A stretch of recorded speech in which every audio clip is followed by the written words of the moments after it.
On a January afternoon in 2015, a medical examiner stood over a dead woman's body in the county morgue. He'd already opened up the woman's abdomen, and he was now using his scalpel to cut the tissues around her stomach.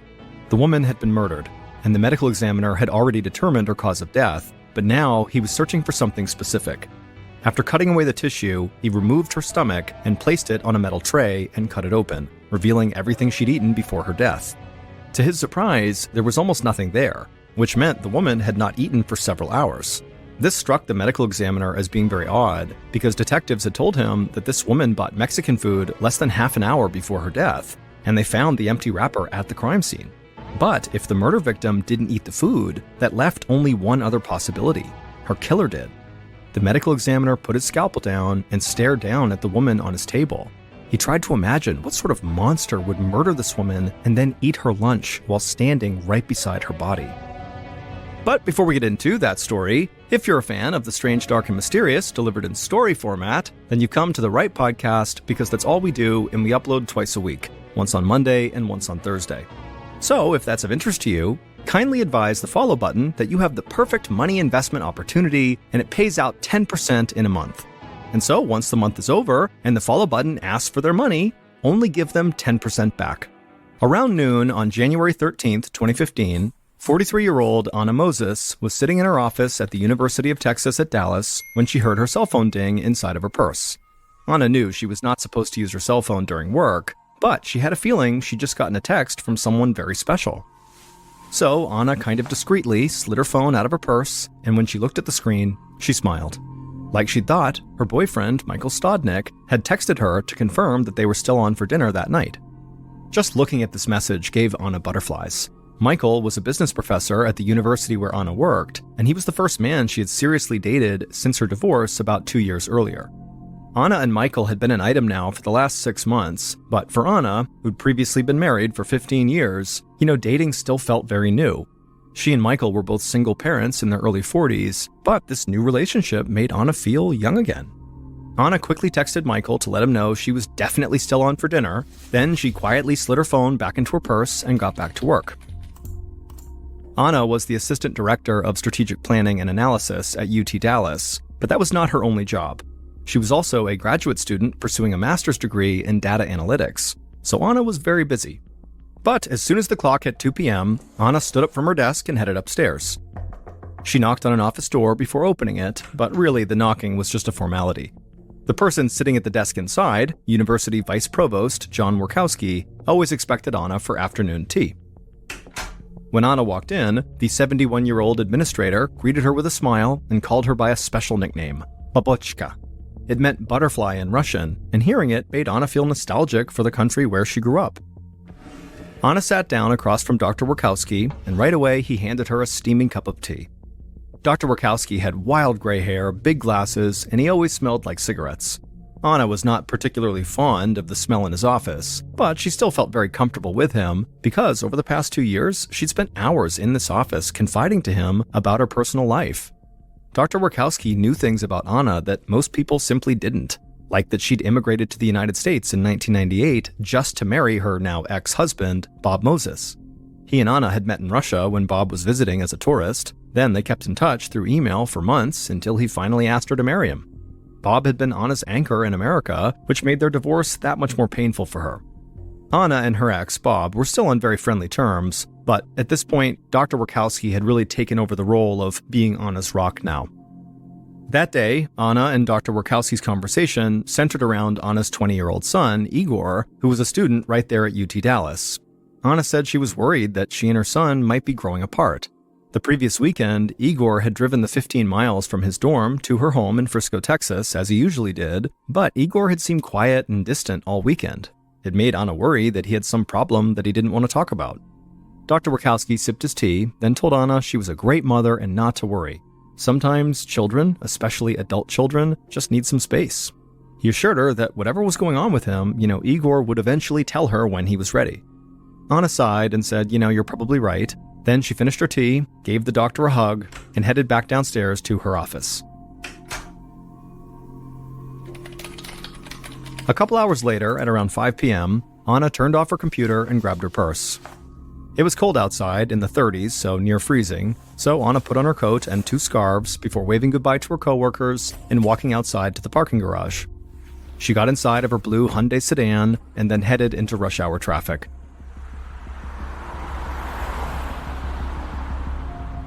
Part of the way home, Anna's stomach began to growl. She was hungry. Anna looked at the clock and saw that it was 5:30, which meant her boyfriend Michael would not be picking her up for dinner for another 2 hours. So she decided to pull off the highway right then and go to a fast food restaurant, a Taco Bell that served Mexican food, and she went through the drive-thru and she bought a chicken quesadilla. Anna was really hungry, but after receiving the food, she didn't eat it in the car. Instead, she just set it on her passenger seat. Anna generally preferred to keep her surroundings really tidy, and so she never ate in her car. It was just too messy. About 15 minutes later, Anna turned into her neighborhood. As she approached her 2-story brick house, she stopped beside her mailbox and rolled the window down to grab her mail. Then she pulled her Hyundai into the garage. Anna shut the garage door behind her, she gathered up her purse, her mail, and her quesadilla, and she got out of the car. She walked towards the door that led into her home, thinking about how excited she was for her date that night with Michael. But as she reached for the doorknob, Anna heard the sound of rustling behind her, followed by a loud clap.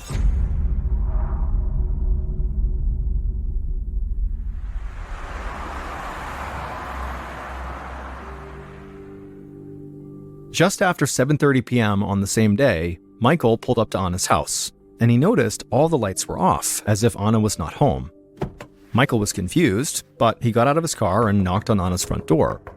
When she didn't answer, he called her, but she didn't pick up. Michael thought about going inside. Anna had actually recently given him a house key, but he knew Anna always turned on her alarm system when she left the house, and he didn't know the code to disable it, and he didn't want to set it off and cause a scene in such a quiet neighborhood. Michael began to feel cold just standing outside, so he turned around, went back to his car, and tried calling Anna again. But Anna's phone again went to voicemail. Anna had never missed a date with Michael before, but Michael told himself, Anna was very busy, she was a grad student and a mother, she could have easily gotten sidetracked with any number of things. So even though he was very disappointed, Michael decided to go home and wait for Anna to call him back. He was sure she would explain everything as soon as she could. The next morning at 9 a.m., Michael once again pulled into Anna's driveway. He had continued calling and texting her until 11 p.m. the previous night, but she never responded. Michael even contacted Anna's friends to ask about her, but they too had not heard from her. And so when Michael woke up on this morning with no text or no calls from Anna, the first thing he did was drive to her house. Michael knocked on the front door, and when there was no response, instead of going in, he instead called the Frisco Police Department.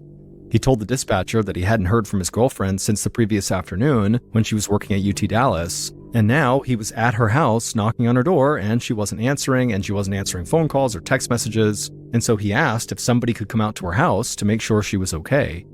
The dispatcher was obviously empathetic, but they told Michael that for this type of thing, protocol was he would need to call the university's campus police first, and then if for some reason they couldn't handle it, then they would ratchet this up to the Frisco Police Department. And so Michael hung up and then looked up the number for the university campus police and called them, and they promised him they would look into the situation right away. Michael thanked them and hung up, and even though he still felt very uneasy about this, he had to get to work. So he got into his car and drove away.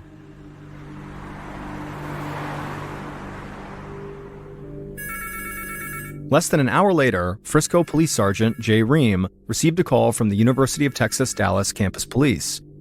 They told Sergeant Ream they were looking for a university employee named Anna Moses. Her boyfriend had just called to request a welfare check, and the campus police had quickly learned that Anna did not show up for work that day, which her coworkers said was highly unusual.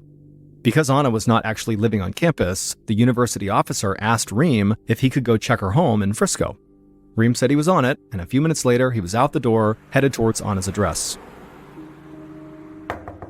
Ream got there at 10:50 a.m. and knocked on the door. When nobody answered, Sergeant Ream tried the doorknob, but it was locked. Ream knew he could knock down Anna's door, but that seemed extreme. Instead, he called the campus police back and asked if they knew anyone who could let him inside.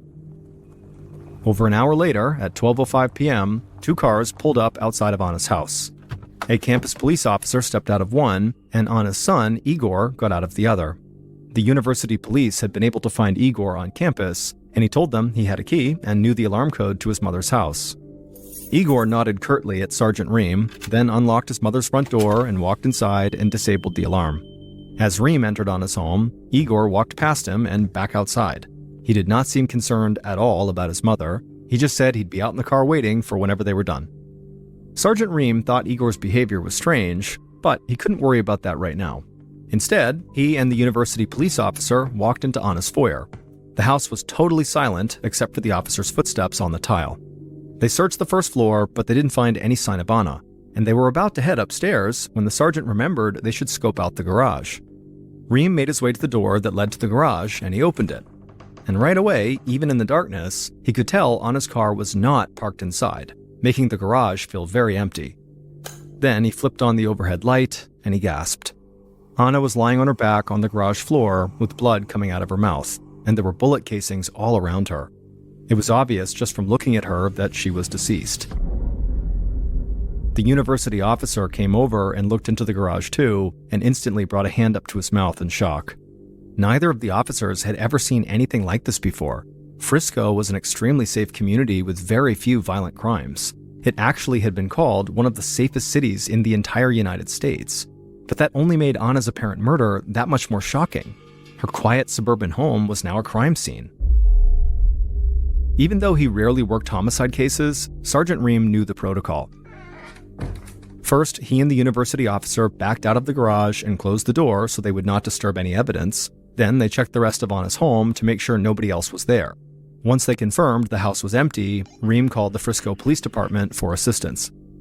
Ream then slowly walked outside towards Igor's car parked by the curb.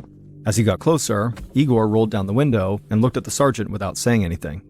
Once he reached the car, Ream took a deep breath and told Igor that he had terrible news. His mother was dead, and it looked like she'd been murdered. The sergeant watched Igor for a reaction, but the young man's face was blank. Then Igor just furrowed his eyebrows and asked if his mother was in one piece. Sergeant Ream was so surprised by this question that he just said, "Well, yeah." Igor nodded and then said he had to go because he had class. Ream had no idea what to make of Igor's very bizarre reaction. It was so odd, but Igor had just received this life-shattering news, and Ream knew, shock can make people behave in totally inexplicable ways. So for now, Ream decided to give Igor a pass, and he just figured, they would do everything they could to find out what happened to his mother. Then the sergeant heard a siren blaring, and he looked up to see a Frisco PD cruiser heading his way.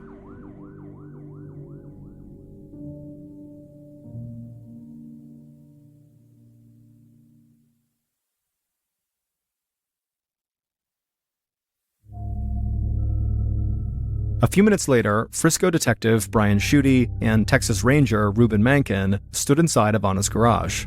The two men were from different agencies, but they'd both been assigned to lead the case together. The crime scene made Schutte feel totally sick.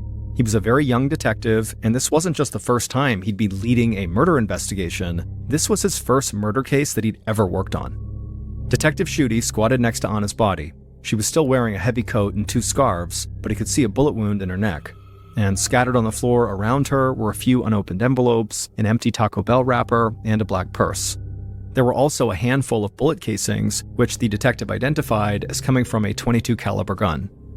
Detective Schutte told Mankin that it seemed like Anna had been outside, which is why she was wearing warm clothes, and she had come in and was carrying her mail, purse, and fast food trash when somebody shot her in her garage. Schutte figured that Anna had likely been killed the previous evening when she came home from work. Ranger Mankin nodded in agreement, but he pointed out that Anna's car wasn't parked in the driveway or the garage, so he wondered if her killer had stolen it. Maybe Anna had been killed during a robbery. But then Detective Schutte opened up Anna's black purse, and it didn't seem like anybody had rifled through it, and Anna's wallet, which contained $300 in cash, was still inside her purse. And the inside of Anna's house also looked totally undisturbed, so if this was a robbery, the only thing the killer stole was Anna's car, which didn't really make any sense.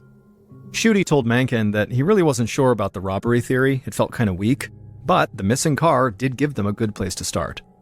So Schutte radioed the Frisco Police Department and asked a fellow officer to put out a bulletin about Anna's stolen vehicle. But at the same time, Schutte was thinking to himself that it seemed most likely that Anna had been killed by somebody she knew. After all, the killer had clearly gained access to the garage without breaking in, and the young detective couldn't stop thinking about the very strange statements and behavior of Anna's son, which the local police had briefed him about. Schutte really wanted to interview Igor as soon as possible. Later that afternoon, Detective Schutte sat down across from Igor inside of an interview room at the Frisco police station. Igor looked remarkably calm, and when he spoke, his voice was flat and emotionless. The detective asked Igor to please talk about his relationship with his mother. Igor said that he and his mother had always been very close. They both loved music, and when Igor joined a Christian rock band as a teenager, his mom supported him and came to almost all of his shows. Even now that Igor was living on his own at college, he still went home to visit her every weekend. Anna kind of babied him by doing his laundry and cooking for him, but Igor kind of liked it. But he said seeing Anna divorce his dad had been really difficult. Bob actually was not Igor's biological father. He had adopted him. And so for Igor, he looked at Bob as his father. That was his dad. And when Igor said that, Schutte stopped him because he hadn't realized Bob was not his biological father. But Igor explained that his mother had actually been married twice, once briefly to a man in Russia and then to Bob in the United States. The Russian man was Igor's biological father, but Bob had legally adopted Igor when he was just 4 years old. And as Igor talked about his dad, Bob, he became emotional. Igor said he, personally, Igor, had been diagnosed with a rare form of bone cancer when he was just 8 years old, and his dad had always been there to support him. Igor's cancer eventually went into remission, but the experience showed Igor that Bob genuinely loved him like he was his own son. Detective Schutte couldn't help but feel moved by Igor's story, but he wanted to stay focused on the horrible crime he was still investigating. So he asked Igor if there was anyone who would want to hurt his mother. Igor thought for a moment and then said no. But he added, whoever killed his mother should be forgiven. Igor said he was a devout Christian and he believed all people, even killers, should be treated with mercy. Schutte was shocked. Igor did not seem to care at all that his mother was horribly murdered, but the detective just stared at the college student trying to remain professional and followed up by asking Igor where he'd been the previous evening. Igor said he had been in class from around 5:30 p.m. to 9:45 p.m., and he had classmates who could vouch for him. Schutte did not have any evidence that would allow him to hold Igor any longer, though he still felt very suspicious of him. But despite Schutte's inexperience as a detective, he still knew the worst thing an investigator could do right now was get tunnel vision about one suspect. For now, he knew he needed to explore every possibility, and he knew exactly who he wanted to talk to next. Anna's ex-husband and Igor's dad, Bob. After Schutte told Igor he was free to go, the detective went to his office and he saw Ranger Mankin had left him a note about the progress in his investigation and that the medical examiner had sent a copy of Anna's autopsy report over. Mankin's note explained that he'd been able to reconstruct Anna's last day by obtaining security camera footage from UT Dallas, local toll roads, a Taco Bell, and also an elementary school near Anna's house. After reviewing this footage, Mankin estimated that Anna got home from work between 5:50 and 5:55 p.m. on January 13th, and based on the crime scene, he felt certain she was killed almost immediately when she went inside. Next, Schutte looked over the autopsy report that was sent over, which largely supported Mankin's theory about when Anna was killed. The medical examiner said Anna had been shot at close range 6 times. All of the bullets came from the same .22 caliber gun, and the wounds were grouped tightly together, which made the medical examiner think her killer had some level of experience using firearms. But there was one odd detail that really stood out to the medical examiner. The detectives had told him before he did the autopsy that Anna had bought a quesadilla at around 5:30 p.m., which would be less than half an hour before she was killed. And considering they found the empty wrapper for this quesadilla next to her dead body, it suggested she had eaten it. However, when the medical examiner examined Anna's stomach contents, it looked like she hadn't eaten for many hours prior to her death. And if Anna didn't eat that quesadilla, well, according to the medical examiner, it seemed highly plausible that her killer did. Schutte was so disturbed by the idea of somebody who could shoot someone in cold blood 6 times, kill them right in their house, and then pick up their Taco Bell and eat it over their body. It just seems so unbelievably psychotic. And so Schutte called Ranger Mankin and said he knew it was late, but they did not have time to waste. They really needed to dig in right now.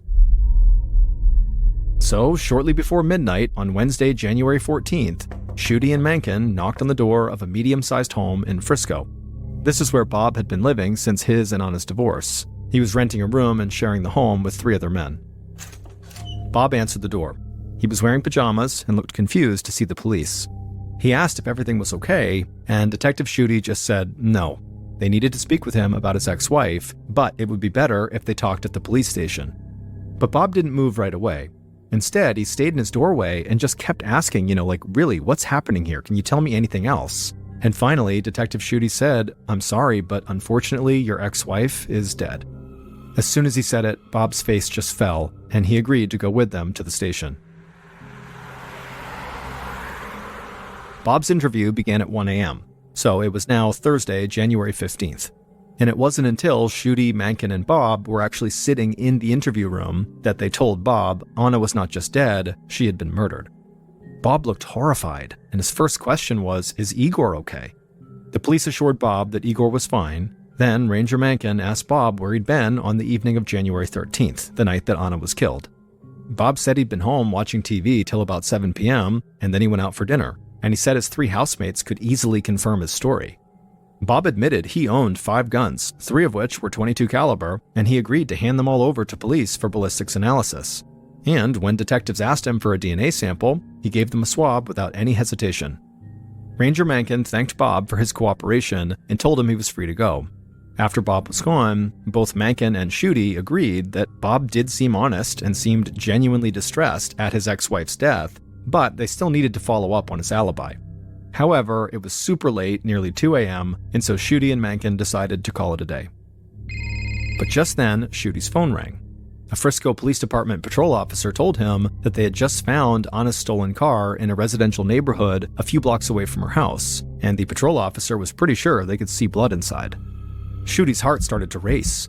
He told the patrol officer to make sure nobody touched that car. In the meantime, he would arrange for a tow truck to bring the vehicle to the crime lab for analysis.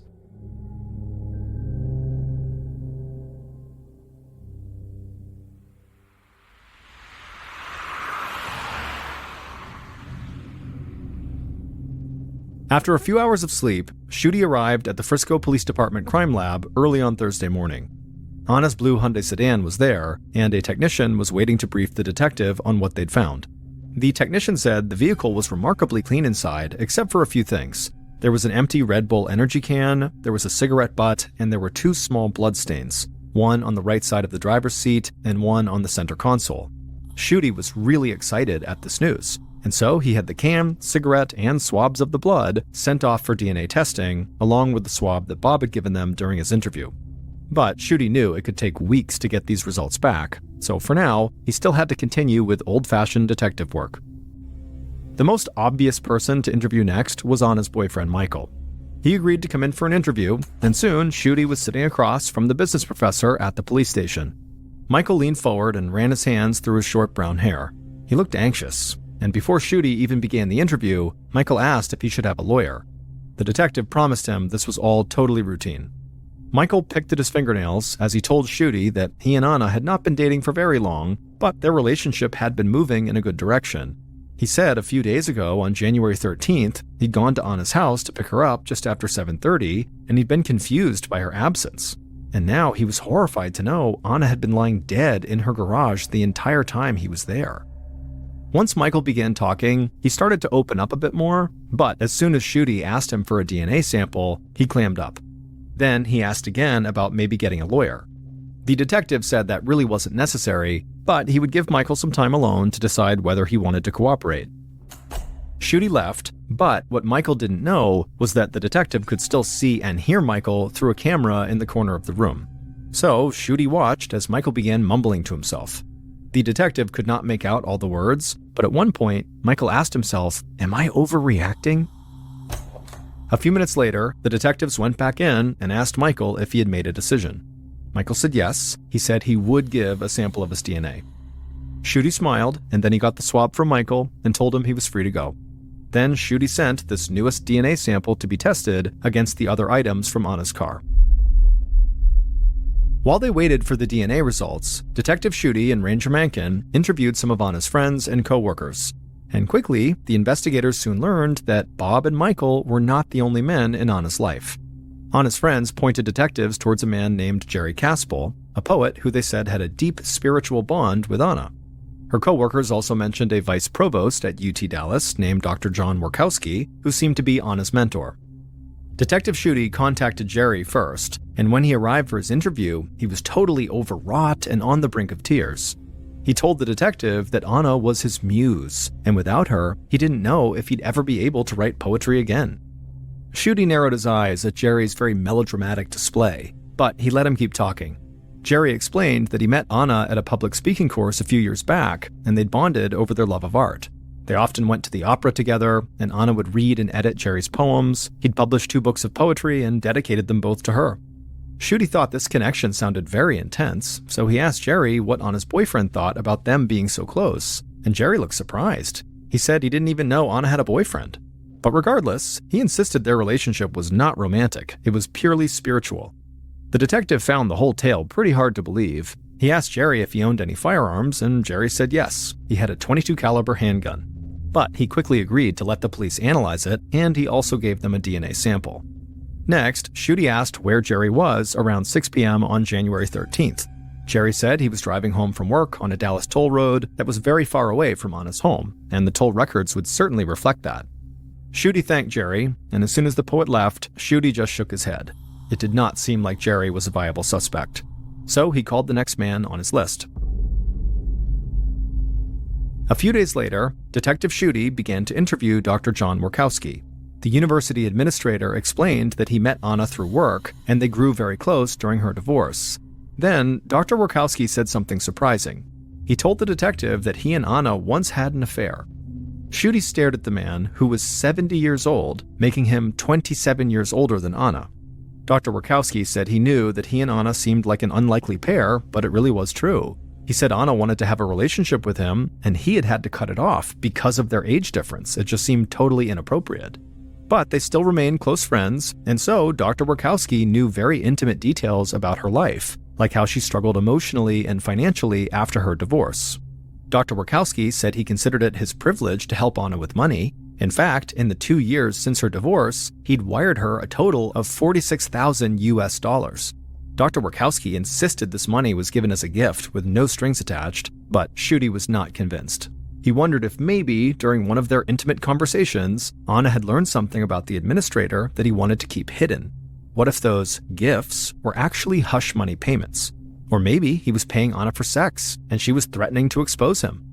Thinking about the items found in Anna's car, Schutte asked Dr. Warkowski if he drank energy drinks or smoked cigarettes. Dr. Warkowski said he didn't like energy drinks, but he definitely smoked. And when the detective asked for his whereabouts on the evening of January 13th, the administrator said the same thing Jerry did. He was driving home from work on a toll road that was far away from Anna's home, and certainly the records would reflect that. Schutte made a note of this, but unlike Jerry, he didn't think this let Dr. Warkowski off the hook. So Schutte asked the administrator if he'd be willing to give a voluntary DNA sample. Dr. Warkowski said he was happy to do anything that would help the police solve this case. So he let the detective swab the inside of his cheek before he left the police station.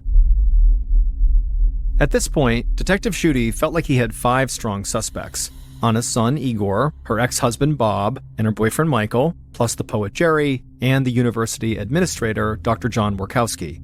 They all claimed to have alibis, however, none of them had been corroborated yet. Detective Schutte briefed Mencken on everything he discovered about these suspects, and Mencken agreed that they couldn't rule any of them out quite yet. Shortly after that, the detectives got disappointing news from the ballistics analysis on Bob and Jerry's guns. None of the guns matched the one that killed Anna, so they still didn't have the murder weapon. Schutte sighed. Until he got the DNA results and Mencken finished investigating their suspects' alibis, he had no other leads to pursue. But Detective Schutte didn't want to just sit around waiting for other investigators to do their work, so he started wondering if maybe he should go back to Anna's house and have another look around. Police had done an initial search, but there was always a chance something got missed. So Schutte obtained a search warrant, and in late January, about 2 weeks after Anna's murder, he returned to her home. When he got there, he saw there were 2 cars parked outside. So he went up to the door and knocked, and was surprised when Anna's ex-husband, Bob, answered the door. Igor was standing just a few feet behind him. It turned out the father and son had moved into Anna's home a couple weeks ago. 1 day after her body was found in the garage. This struck the detective as a very strange thing to do, but Bob quickly explained that he and his son were grieving together. And because Igor lived in a college dorm and Bob lived in a house with 3 other men, Anna's home was the only private place they could go to. Schutte said that did make sense. However, even though they wanted private time, he held up a search warrant and said he needed to come inside. So Bob immediately opened the door wide and said, "Come on in." The first thing Schutte did is he went into Anna's home office. There, he dug through her desk drawers until he found something that stopped him in his tracks. It was a copy of Anna's life insurance policy. Anna had taken out a policy worth $750,000 US, and she had named one person as the sole beneficiary, her son, Igor. Suddenly, it looked like Igor, whose behavior had struck investigators as very odd from the onset, stood to gain a lot from his mother's death. Then, Schutte managed to jimmy open a locked drawer in her desk, and he found something even more interesting. It was a handwritten letter, mostly in Russian. He couldn't understand what it said because he didn't speak Russian, but he figured it must contain something very private since Anna had kept it in a locked drawer. Schutte quietly slid the letter into an envelope and then left the desk and finished searching the rest of the house. He didn't find anything else in the house of note, and so after he left and got back to the police station, he sent a copy of that letter to the FBI so an agent who spoke Russian could translate it for him. In early February, Detective Schutte received a translation of that letter from Anna's desk, and suddenly, Anna's murder started to make a lot more sense. Anna had written this letter herself about one of the police's suspects, and it cast her connection to this man into a totally new light. Next, Ranger Mankin reported back that he had checked out all 5 men's alibis, and he'd been able to verify all of their stories except for one of them. The person whose alibi could not be confirmed was also the same person Anna had written about in her letter. And finally, Schutte got the results of the DNA analysis. DNA from the Red Bull can and cigarette butt in Anna's car did not match any of the suspects, and it didn't match anybody in their criminal database. But those bloodstains found in Anna's car did match a suspect, the same one who did not have an alibi and who Anna wrote about.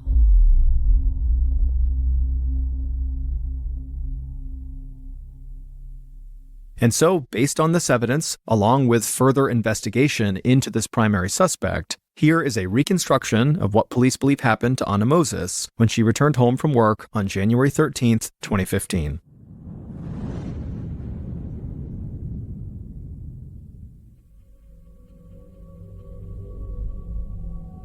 Late that afternoon, Anna's killer crouched in a corner of her garage, clutching a .22 caliber rifle. He'd been able to slip inside a few minutes earlier because he knew the code to open the garage. Now he was waiting for Anna to get home. Just past 5:50 p.m., the killer heard the sound of the automatic garage door sliding open. Light began to fill the dark garage, and so as it did, he pressed his body back against the wall, trying to be as small and out of sight as possible. He watched as Anna pulled her car inside. The garage door shut, and the killer heard Anna's car door open and then close. Then he listened to her footsteps as she walked towards the door to her house. But before she could open it, the killer stood, raised his gun, and fired 3 shots into her back. Anna spun around in shock. She dropped her mail, purse, and the quesadilla she'd been carrying but not eating. Before she could say anything, the killer fired 3 more shots. 2 hit Anna in the chest, and the other hit her in the neck. Anna crumpled to the ground with blood flowing out of her mouth. Anna's killer slowly lowered his rifle and walked towards her. He watched her chest for any sign of movement, but it wasn't moving. She was not breathing. So he picked up her car keys off the floor and was about to get into her car when he saw the uneaten chicken quesadilla on the floor. So he picked it up, ate it right next to her body, and left the wrapper behind. The killer then got into Anna's car, opened up the garage door again, backed out, and shut the door as he drove away. But he didn't realize that he had a cut on his right hand, and it was leaking blood onto Anna's car seat and center console. The following evening, the killer abandoned the blue Hyundai in a neighborhood a few blocks away from Anna's home, and as law enforcement investigated Anna's murder, her killer did his best to appear very cooperative. He agreed to be interviewed, and he agreed to give a swab of his DNA. But at the same time the killer was kind of putting on this act, in the background, he was doing everything he could to profit off of Anna's death. And that's what police understood as soon as they read the translation of that Russian letter. It was a note that Anna had written to her lawyer in 2013 during her divorce from Bob, and she told her lawyer that Bob was now threatening to kill himself and frame Anna as his murderer just so her son, Igor, would hate her. When Detective Schutte read this, he realized Anna and Bob's divorce was not nearly as amicable as people thought. In fact, the couple had a long history of problems. In 2008, Anna visited a counselor after learning Bob had an affair. She wanted to leave him, but said she felt indebted to him because of how much he'd helped her during Igor's cancer battle. And years later, Anna had called one of her close friends crying, saying she had locked herself in a closet because she was afraid Bob was going to kill her. Anna hid these ugly realities about Bob from her son because she knew her son loved Bob. Bob was the only father figure Igor had ever known, and Anna didn't want to damage that relationship, even if it meant she had to act friendly towards a man she feared. But Bob was angry that Anna divorced him, and he was filled with jealousy over Anna's relationship with Michael.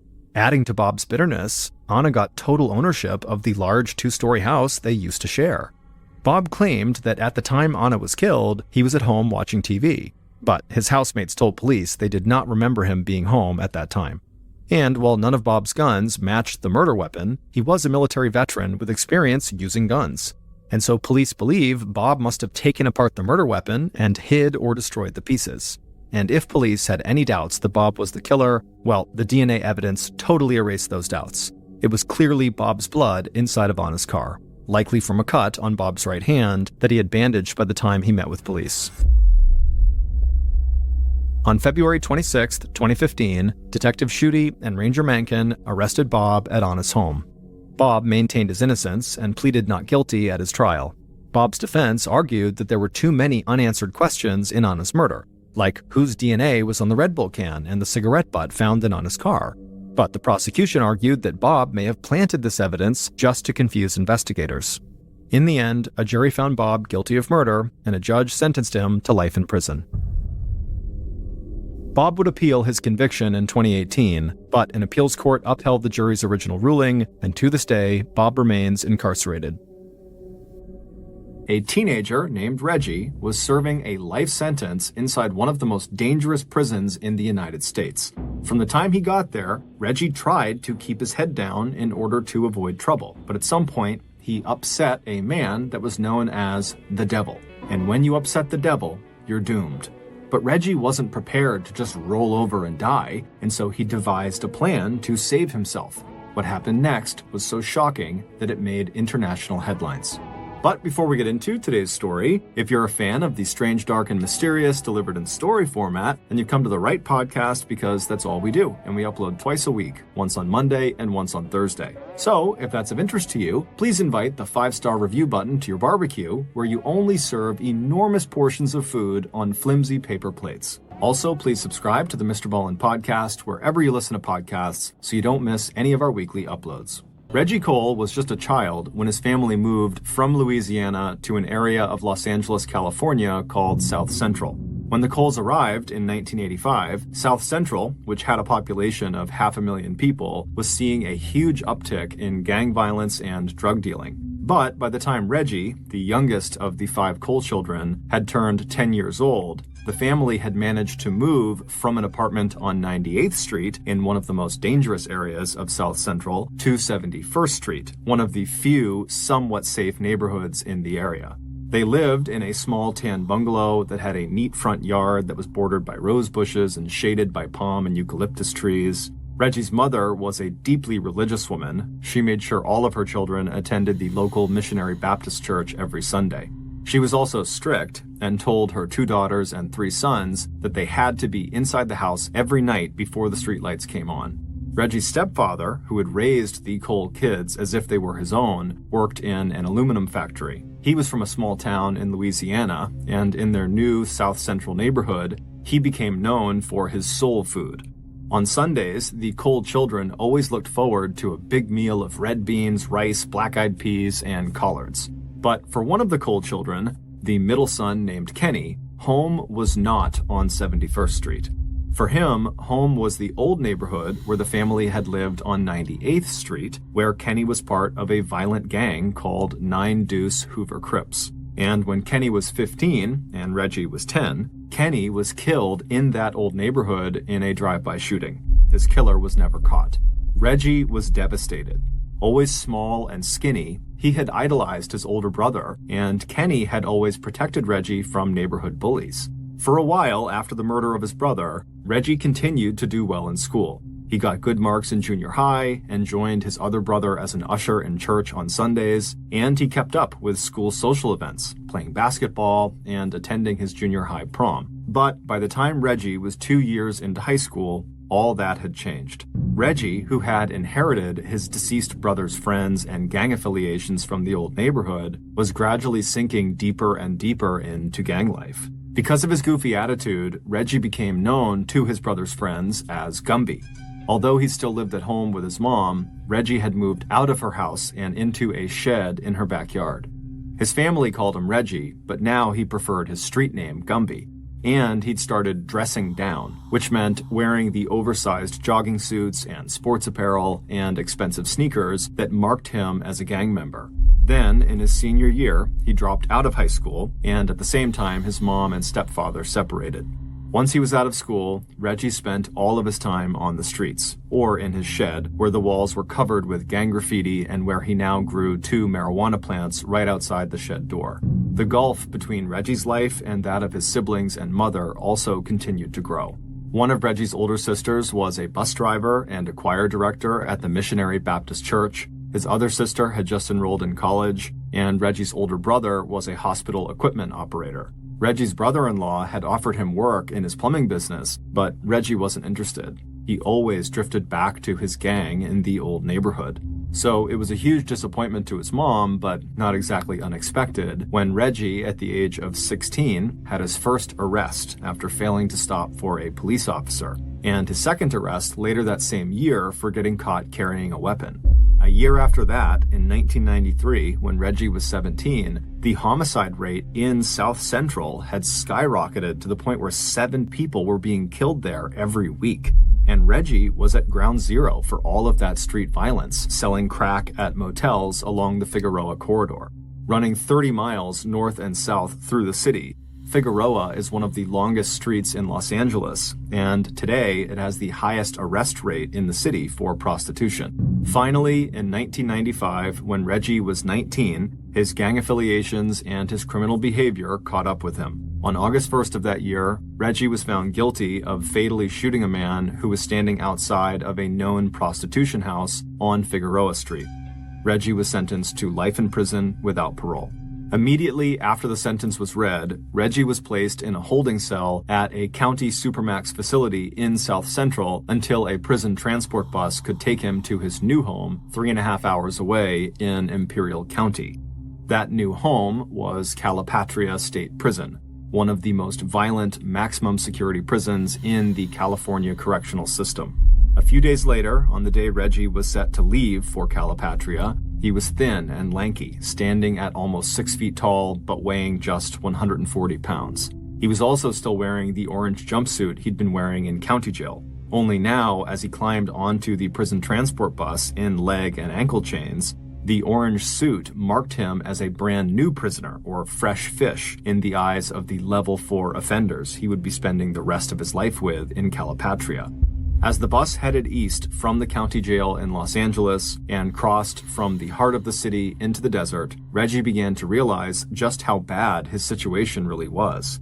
He was not just traveling to a new jail, he was leaving behind everyone and everything he had ever known.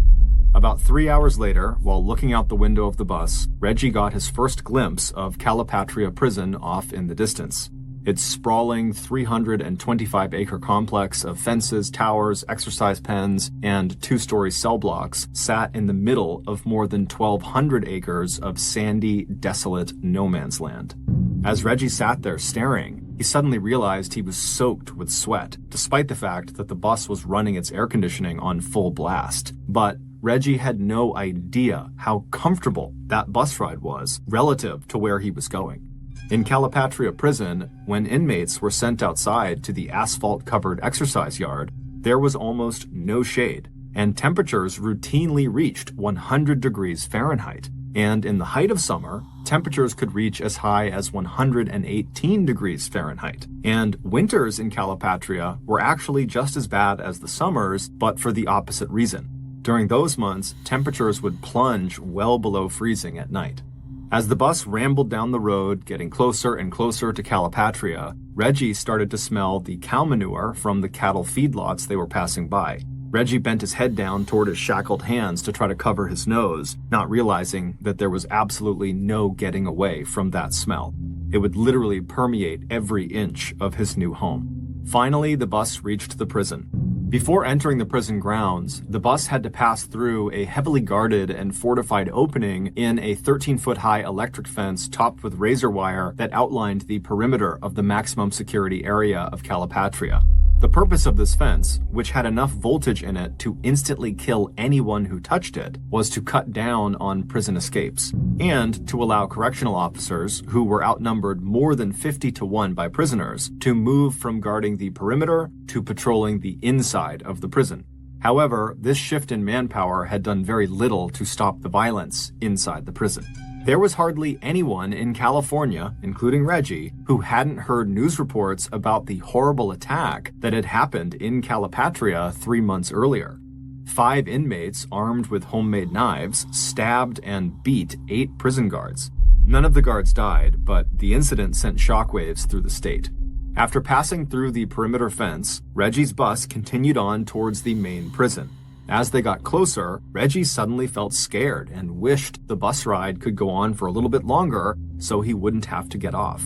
The bus finally reached a large garage just off of one of the main buildings. When the bus pulled into the garage, the inmates saw several guards standing around inside, clearly waiting for them. And behind these guards on the wall was a big security door that led into the prison. It actually went into an area called Receiving and Discharge, or R&D.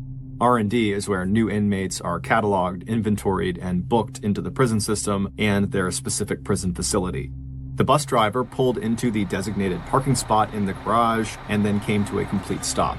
As the bus engine idled and Reggie and all of the other fresh fish sat anxiously on the bus, one of the guards outside, who was carrying a clipboard, stepped onto the bus and chatted with the driver for a moment. Then the guard turned and faced Reggie and the other men on board and started calling out their names one by one. As he did, each man got up and, with their hands and feet in shackles, they shuffled to the back of the bus, where another guard had opened the back door.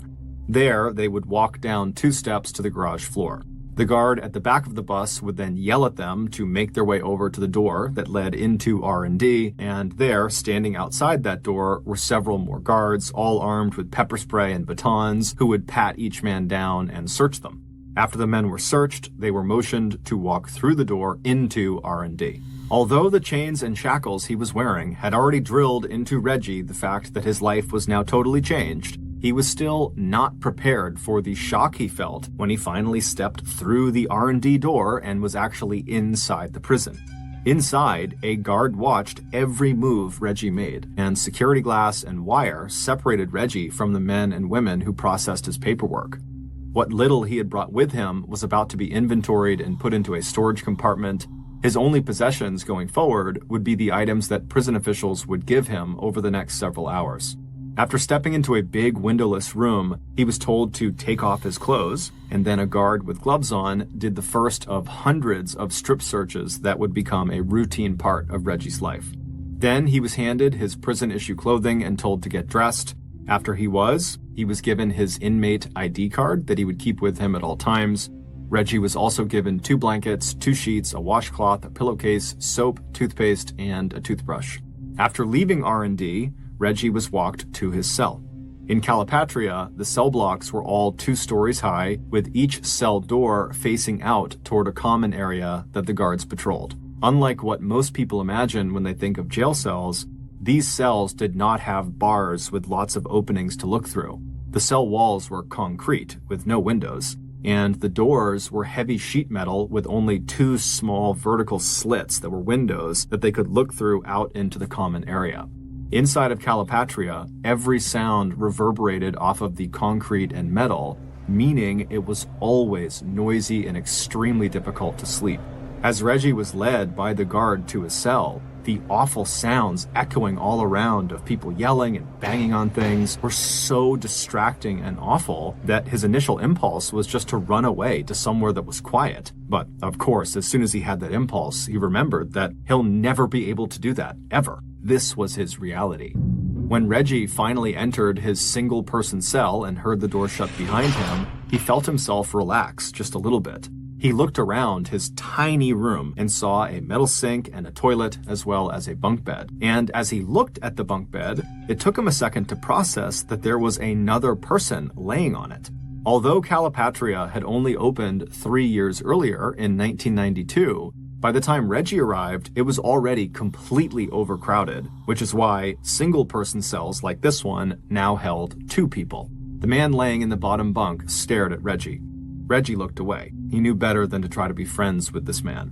Keeping his head down and making sure he did not touch the lower bunk where his cellmate was still watching him, Reggie awkwardly made up the top bunk with the sheet and blankets he'd been given in R&D. Then, once his bed was made, Reggie walked a few feet over to the metal toilet. He did his business. Then, without a word, he hauled himself up onto the top bunk, where he lay staring at the ceiling in silence. Within the first few weeks of Reggie's arrival, he was given his first lesson in prison survival. He was out in the exercise yard when an older inmate who was sitting on top of one of the picnic tables motioned Reggie over. With his elbows propped on his knees, the inmate stared at Reggie as if sizing him up. Then he told Reggie, "You need to find people from your neighborhood, and then you need to join one of the gangs, and if possible, you join the same gang that you ran with on the outside. And don't trust anyone. No one here is your friend. Oh, and make yourself a knife." Reggie thanked him and decided he would take his advice. Inside the prison, Reggie began scanning the inmates for tattoos that signified they were in the Crips, like he had been when he was still a free man.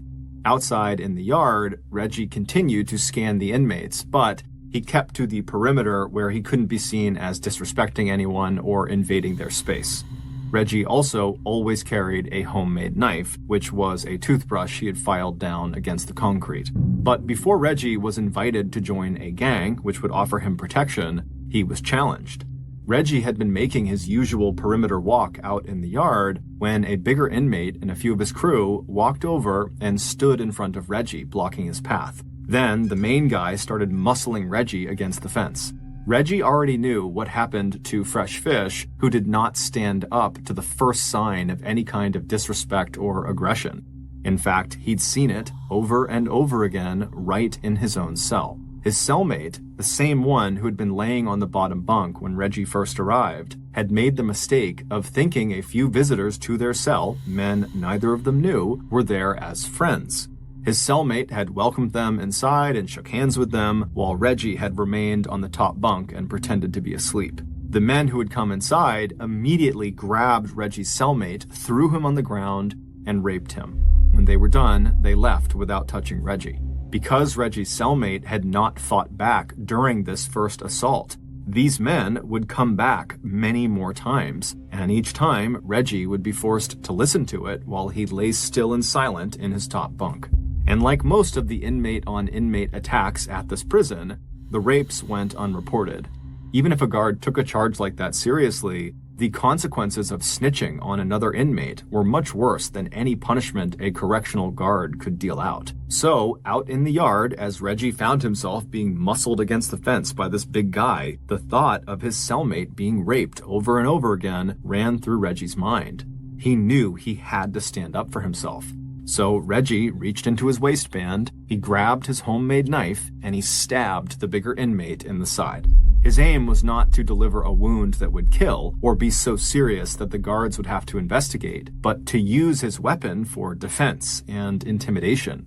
From that day forward, while Reggie would never be known as a brawler, he did start to build a reputation as someone who was quick to use his blade, and therefore someone who was not to be messed with. Shortly after this stabbing, Reggie was welcomed into a gang called the 49 Deuce Crips. All the Crips at Calipatria were run by a single man, one of the most violent inmates there, a 200-pound bodybuilder named Eddie Clark, who went by the nickname El Diablo, or the Devil. For El Diablo, Calipatria was not just his home, it was his business.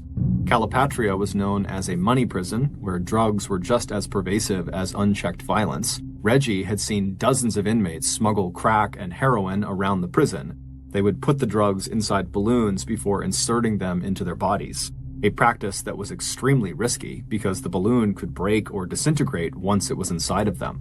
And all this was part of the drug empire that was ruled by El Diablo. Even the guards recognized his power as Calipatria's shot caller, allowing him to wear a bright orange do-rag wrapped around his head out in the prison yard. Under the general protection of his new gang and their leader, El Diablo, Reggie's life got noticeably better. Not only was he now much more safe at the prison, but being a part of this gang also allowed Reggie to feel somewhat human again, whether it was playing basketball or leaning up against the picnic tables and chatting with fellow gang members. Reggie finally had people around him that he felt like he could trust. But, like everyone else in the Deuce Crips, Reggie did his best not to interact with or attract any attention from El Diablo. Because even though El Diablo was their boss and main protector, they were all afraid of him. El Diablo was only 34 years old, but he had spent 20 of those years behind bars. When he was a juvenile, he beat another teenager to death. When he was an adult, he sexually assaulted an elderly woman and shot her son in the course of robbing their house. In prison, El Diablo was known to turn on people, even his own people, suddenly, viciously, and without warning. The Devil was also connected to prison staff. 2 years after he'd entered prison, he'd fallen in love with one of the corrections officers who oversaw one of the common areas where the Devil spent time. He wrote her an 8-page-long love letter where he told her that, quote, she had 75% of his heart. This was apparently enough for Lisa Finch, who eventually quit her job as a prison guard, married El Diablo, and on her visits to him in Calipatria, she smuggled in PCP-laced cigarettes that he could sell to other inmates. Over the next 4 years, Reggie carved out a relatively safe life for himself in Calipatria. He had managed to fit in with his new gang without upsetting El Diablo. He also managed to avoid making any real enemies outside of his gang. Over the course of those 4 years, Reggie spent much of his time exercising, which added some muscle to his thin frame. He also got several tattoos, including a Ghetto Star prison tattoo on his shoulders, as well as 2 Crips tattoos on his chest and stomach. But despite settling into a routine and starting to feel relatively comfortable, Reggie knew he and everyone else at that prison had a big problem. By 2000, so 5 years into Reggie's prison sentence, El Diablo had gone from just being a very intimidating inmate to being a monster. He would attack virtually anyone for virtually anything. Sometimes all it took was looking at him wrong to get stabbed or beaten or raped. This, of course, made life inside of the prison even more precarious than it already was, as no one knew who El Diablo's next target was going to be. By the fall of 2000, the Devil, who was now manufacturing alcohol from the fruit juice he stole from the prison kitchens, had developed such a substance abuse problem that some of his own fellow gang members had tried, unsuccessfully, to stage an intervention. As one inmate recalled, when he was drunk, he was an animal. If he raped you, nobody was going to say anything.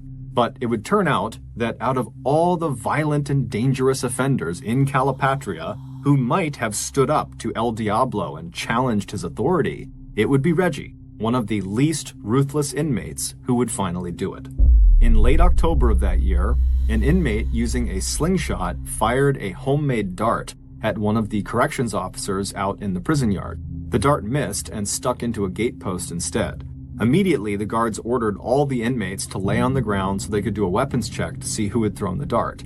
The guards didn't discover who had thrown it. However, during their search, they did find a homemade knife inside of a cotton glove laying out in the grass.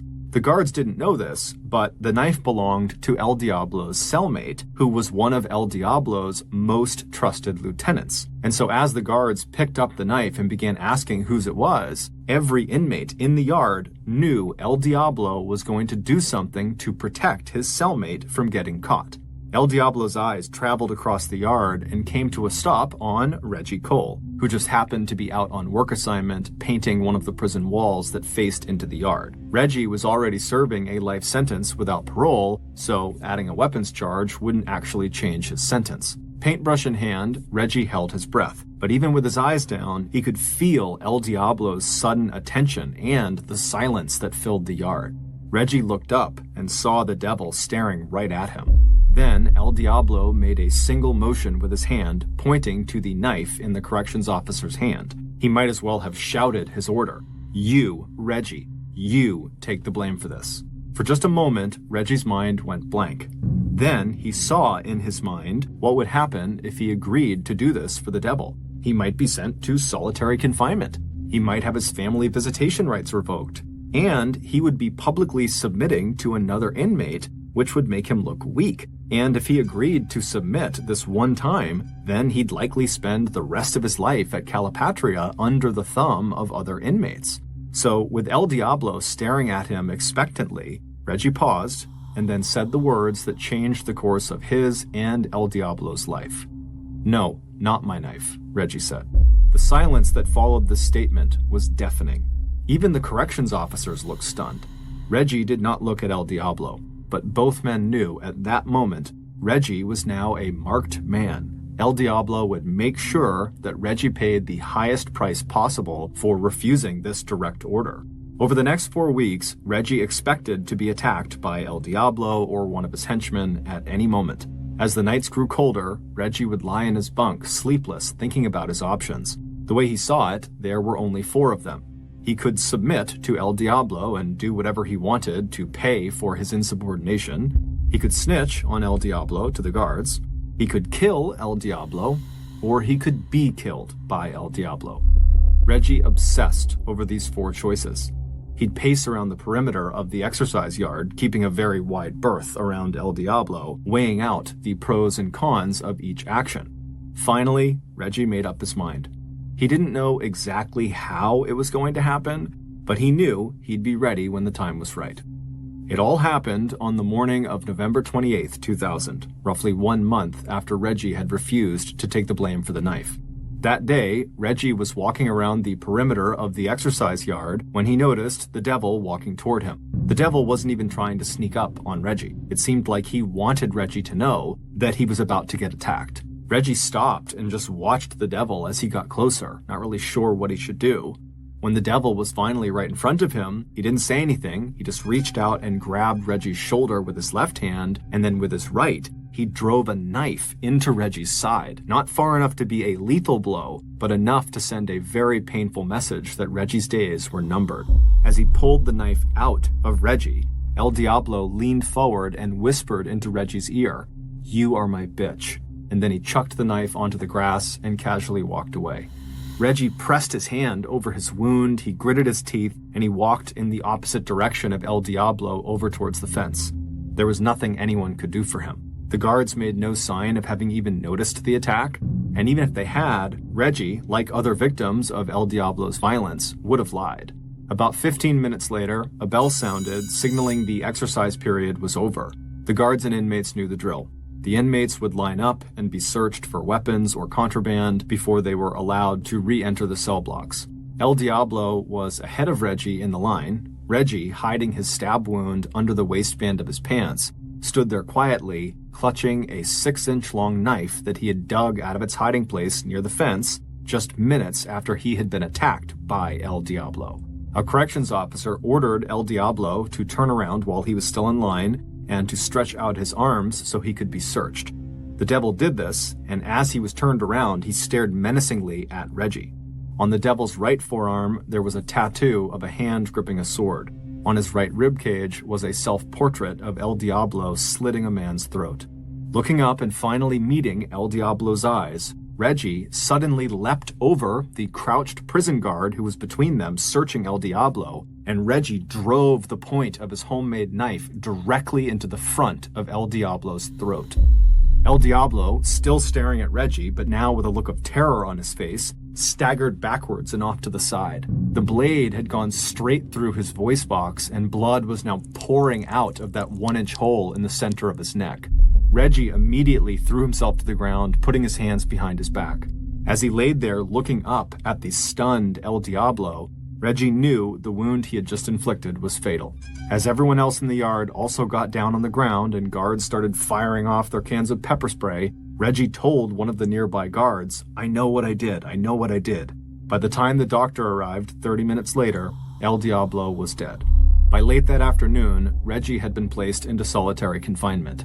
Other inmates may have hated and feared El Diablo, but by killing Calapatria's shot caller, El Diablo's lieutenants would be gunning for Reggie.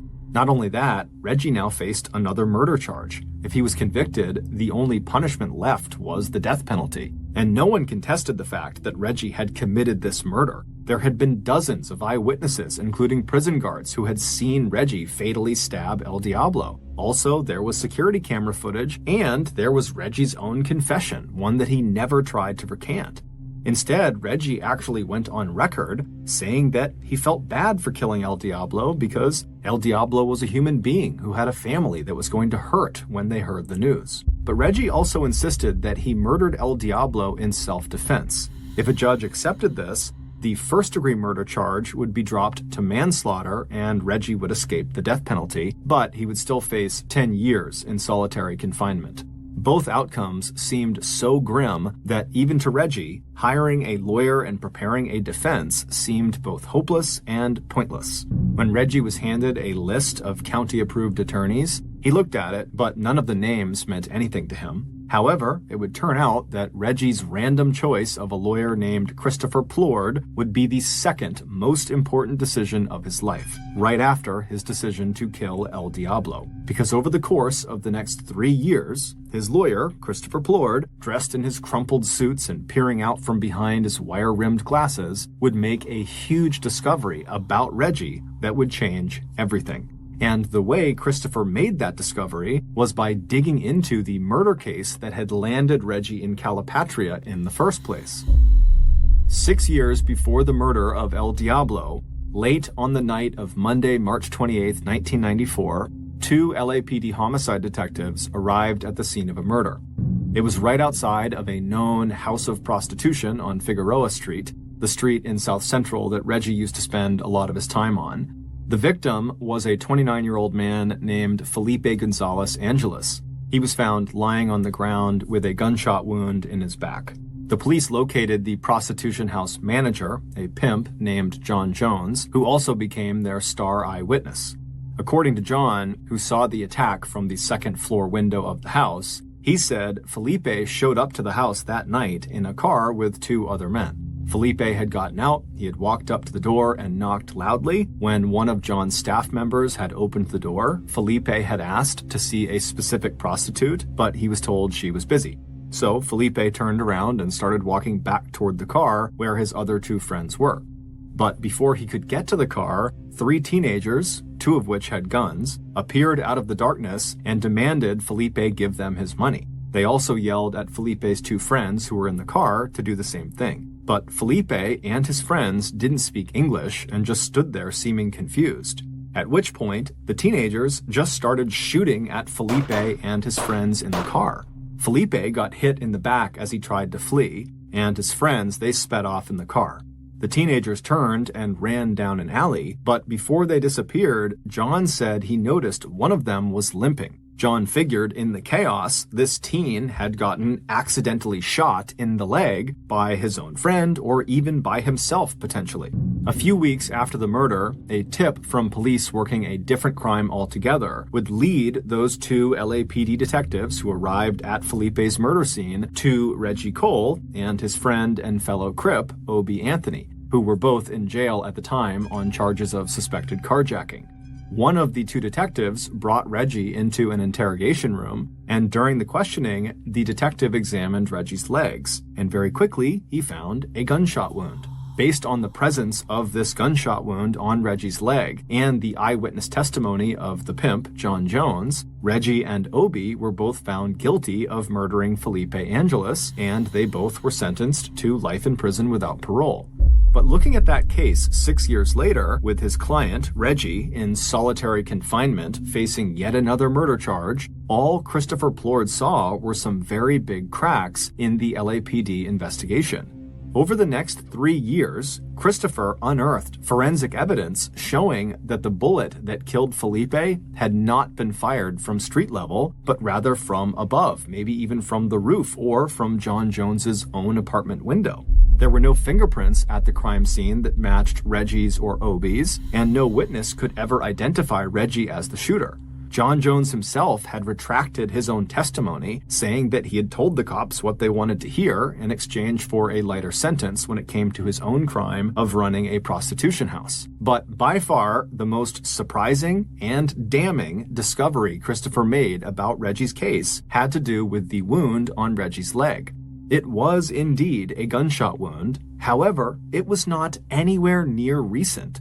It was the result of an accident that had happened to Reggie when he was 13 years old, 5 years prior to the murder of Felipe Angeles. And when the LAPD detectives saw this wound in the interrogation room, they would have known it could not possibly have happened recently.